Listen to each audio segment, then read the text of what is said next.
Hello दोस्तों, आज हम बात करेंगे हार्ट के बारे में, किस तरीके से वर्क करता है।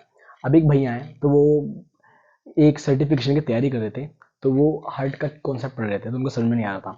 तो मेरे को लगा कि ये वीडियो बनाना चाहिए। या फिर कोई भी पर्सनल ट्रेनर है जो एस ACSM NASM या फिर आपका ईसा या फिर कोई भी इंटरनेशनल सर्टिफिकेशन की अगर कोई तैयारी कर रहा है तो उसको इसके बारे में पता होना चाहिए। ओके, अगर आप वैसे भी कोई ट्रेनर है बिना किसी सर्टिफिकेशन के बाद साथ भी, तो आपको ये पता होना चाहिए। ओके, कि हमारा हार्ट किस तरीके से वर्क करता है।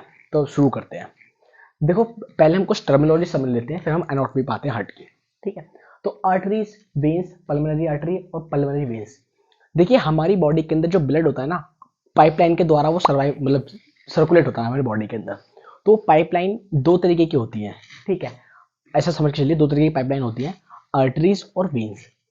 अब आर्टरी कैरी करती है ऑक्सीजन रिच ब्लड और वेन्स कैरी करती है डीऑक्सीजनेटेड ब्लड। यानी कि आर्टरी के पास जो ब्लड होता है वो होता है ऑक्सीजन रिच, यानी कि उसके अंदर ऑक्सीजन की मात्रा होती है। और जो वेन्स होती है उनके अंदर डीऑक्सीजनेटेड ब्लड होता है, यानी कि उसके अंदर ऑक्सीजन नहीं होता। अब आर्टरी के आगे अगर पल्मोनरी रख गया और वेन्स के आगे पल्मोनरी रख गया, जैसे कि देखिए पल्मोनरी पल्मोनरी आर्टरी, तो इसका काम उल्टा हो जाएगा। यानी कि पल्मोनरी आर्टरी कैरी करेगी डीऑक्सीजनेटेड ब्लड और पल्मोनरी वेन कैरी करेंगी ऑक्सीजन रिच ब्लड। ओके, अब ये आगे आपको समझ में आएगा कि मैंने इसका जिक्र क्यों किया है, ताकि आपको आसानी हो जाए आगे समझने के लिए।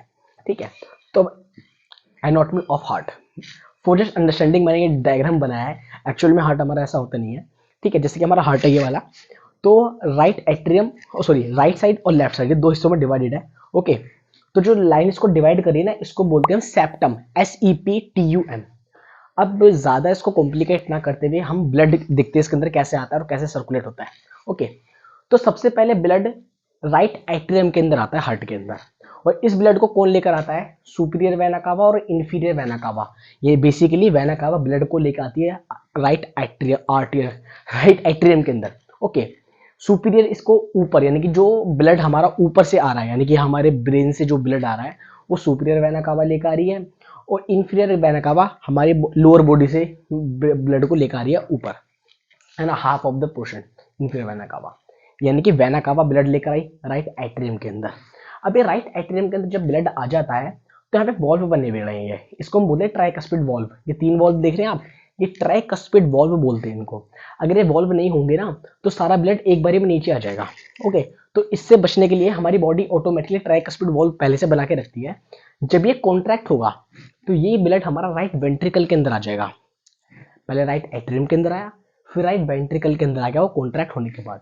फिर एक वेन होती, एक आर्टरी होती है, एक नली होती है खून की, उसको हम बोलते हैं पल्मोनरी आर्टरी। जैसे देखा ना, अब जो भी यहाँ पे राइट एट्रियम के अंदर जो भी ब्लड आएगा तो वो डीऑक्सीजनेटेड ब्लड होगा। यानी कि हार्ट में जो सबसे पहला ब्लड आएगा ना, उस ब्लड के अंदर ऑक्सीजन नहीं होने का, है ना। तो फिर पहले right atrium, right ventricle, now through pulmonary artery वो ब्लड जाएगा लंग्स के अंदर।